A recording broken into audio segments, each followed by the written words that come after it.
Assalamualaikum warahmatullahi wabarakatuh. Apa kabar sahabat Amirul Mukminin? Semoga semua dalam lindungan Allah Subhanahu wa taala.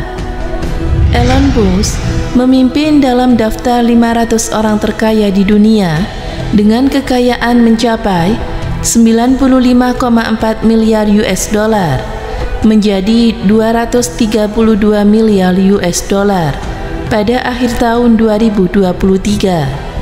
Angka kekayaan yang benar-benar fantastis. Namun tunggu dulu, kekayaan Elon Musk tidak ada apa-apanya dibandingkan dengan kekayaan Nabi Sulaiman alaihissalam. Nabi Sulaiman diyakini adalah orang terkaya yang pernah hidup di dunia sejak zaman Nabi Adam hingga kiamat. Nabi Sulaiman adalah raja bangsa manusia yang juga memiliki otoritas dan juga kekuasaan atas bangsa jin dan juga hewan. Salah satu mukjizat Nabi Sulaiman adalah kekayaan yang tak akan pernah disaingi oleh generasi-generasi manusia setelahnya. Selama memerintah tersebut, Nabi Sulaiman alaihissalam memiliki kekayaan sebesar 2,2 triliun US dollar jika dikonversikan dalam mata uang saat ini. Istananya sangat megah, bahkan digambarkan secara detail kala itu. Para arsitek dan juga ahli bangunan Nabi Sulaiman sudah bisa membangun istana transparan semacam yang dibawanya kolam air jernih. Akibatnya, Ratu Bilqis sangat takut melintasi di lantai tersebut. Pertanyaannya kemudian, dari mana sumber kekayaan Nabi Sulaiman tersebut? Rahasia kekayaan Nabi Sulaiman tertera di dalam karya yang berjudul Qisas Al-Anbiya yang disusun oleh Abi Fida Ismail Ibnu Katsir. Nabi Sulaiman merupakan anak bungsu dari Nabi Daud alaihissalam.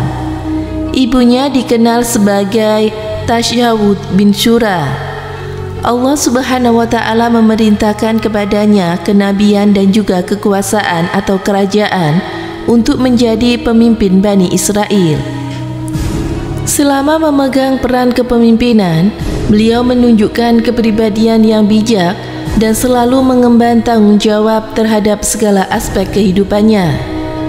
Tindakan-tindakan dan juga cara Nabi Sulaiman menggunakan harta serta kekayaan yang dimilikinya mencerminkan kesungguhan dalam memikul tanggung jawabnya. Sebagaimana dikisahkan di dalam Al-Quran, surat An-Naml ayat 20-21, kala itu Nabi Sulaiman sedang mengumpulkan seluruh tentaranya yang berdiri dari manusia, jin dan juga binatang. Namun dalam pertemuan tersebut, burung hudhud tidak hadir. Beliau pun memeriksa tempat di mana para kumpulan burung tersebut. Kemudian berkata yang artinya, "Mengapa aku tidak melihat burung hudhud? Apakah dia termasuk yang tidak hadir? Sungguh aku benar-benar akan mengazabnya dengan keras atau benar-benar menyembelihnya, kecuali jika benar-benar dia datanglah dengan alasan yang terang." Al-Quran Surat An-Naml ayat 20-21. Menurut Muhammad Ghufran Hidayat dalam bukunya Rahasia Kekayaan Nabi Sulaiman, sikap tegas Nabi Sulaiman terhadap burung hudhud adalah bukti bahwa ia menyadari jika semua harta, kekuasaan, termasuk prajuritnya, merupakan karunia sekaligus titipan dari Allah yang kelak akan dimintai pertanggungjawaban di akhirat. Situs Lembah Timnah. Sebelumnya, tim arkeolog yang dipimpin oleh Profesor Erez Ben Yosef dari Tel Aviv University menemukan situs arkeologi di Israel. Situs arkeolog yang dikenal di Lembah Timnah tersebut diklaim sebagai salah satu dari sumber kekayaan Nabi Sulaiman alaihissalam. Nabi yang memerintah kerajaan besar sekitar 3000 tahun yang lalu ini diduga berhasil melakukan penambangan tembaga. Kekayaannya didapat dengan memisahkan biji tembaga dari batuan yang ditimba dari situs arkeologi Lembah Timnah. Disebutkan bahwa produksi tambang di situs Lembah Timnah berkembang pesat selama masa pemerintahan Nabi Sulaiman alaihissalam. Tim arkeolog mulai menggali situs kuno di Lembah Timnah, Israel Selatan, yang dianggap peninggalan kerajaan Nabi Sulaiman alaihissalam pada tahun 1964. Sejak saat itulah, para peneliti menemukan jaringan terowongan yang diduga adalah jalan untuk menambang biji tembaga dari batuan. Semua bahan ampas biji hitam yang ditemukan merupakan limbah dari tungku. Ini adalah bukti yang sangat penting untuk produksi tembaga kuno di Timnah. Jelas Profesor Ben Yosef. Biji tembaga. Menurut Profesor Ben Yosef, tembaga pada masa lalu merupakan sumber daya ekonomi yang paling penting dan industri yang paling menguntungkan. Pada zaman Nabi Sulaiman alaihissalam, tembaga menjadi salah satu logam paling dicari. Jika diibaratkan, tembaga di zaman itu sama pentingnya dengan minyak mentah di masa saat ini. Mirip seperti sekarang, di mana manusia tidak bisa melakukan apa-apa tanpa minyak bumi.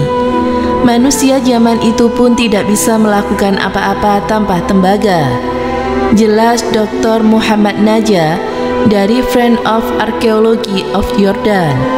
Sementara itu, Profesor Ben Yosef dalam keterangannya mengungkapkan bahwa Nabi Sulaiman alaihissalam diperkirakan memerintahkan kerajaan selama 39 tahun. Selama memerintah tersebut, Nabi Sulaiman memiliki kekayaan sebesar 2,2 triliun US dollar jika dikonversikan dengan mata uang saat ini. Hal ini tidak mengherankan karena Nabi Sulaiman mampu memisahkan biji tembaga yang merupakan komoditi penting seperti minyak bumi saat ini. Masya Allah, itulah ternyata sumber kekayaan dari Nabi Sulaiman alaihissalam. Semoga bermanfaat. Wallahu a'lam bishawab.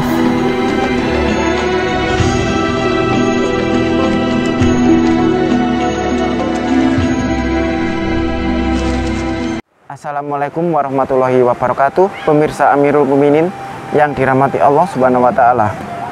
Nabi Sulaiman alaihissalam merupakan salah satu dari 25 nabi dan rasul yang wajib diketahui di dalam kitab suci Al-Qur'an. Beliau adalah putra dari Nabi Daud alaihissalam dari keturunan Nabi Ibrahim alaihissalam. Nabi Sulaiman mewarisi kerajaan sang ayah Nabi Daud. Beliau menjadi seorang nabi sekaligus raja, sama seperti ayahnya Nabi Daud alaihissalam. Beliau lahir di Palestina dan diangkat menjadi nabi dan rasul sekitar tahun 1970 sebelum Masehi, dan wafat di Rahbam, Baitul Maqdis, Palestina. Beliau adalah keturunan yang ke-13 dari Nabi Ibrahim alaihissalam dari jalur Nabi Ishak. Di antara mukjizat Nabi Sulaiman yang diberitahukan di dalam Al-Quran dan hadis, yaitu yang pertama adalah berbicara kepada permadaninya dan mengerti bahasa hewan. Yang kedua, sanggup memerintahkan bangsa jin dan hewan untuk melaksanakan tugas dan keperluan Nabi Sulaiman. Yang ketiga, memiliki permadani yang terbuat dari sutra dan benang emas seluas 1 farsak atau 8 km. Yang keempat, menundukkan angin. Yang kelima, mampu melunakkan tembaga untuk pembuatan gedung-gedung dan persenjataan dari besi. Keenam, cincin yang berasal dari langit dan memiliki 4 sisi. Ketujuh, sanggup mendengar suara yang lirih dan jauh. Kedelapan, memiliki harta dan kerajaan yang melimpah, serta termasuk nabi yang paling kaya raya. Wallahu a'lam bishawab. Wassalamualaikum warahmatullahi wabarakatuh.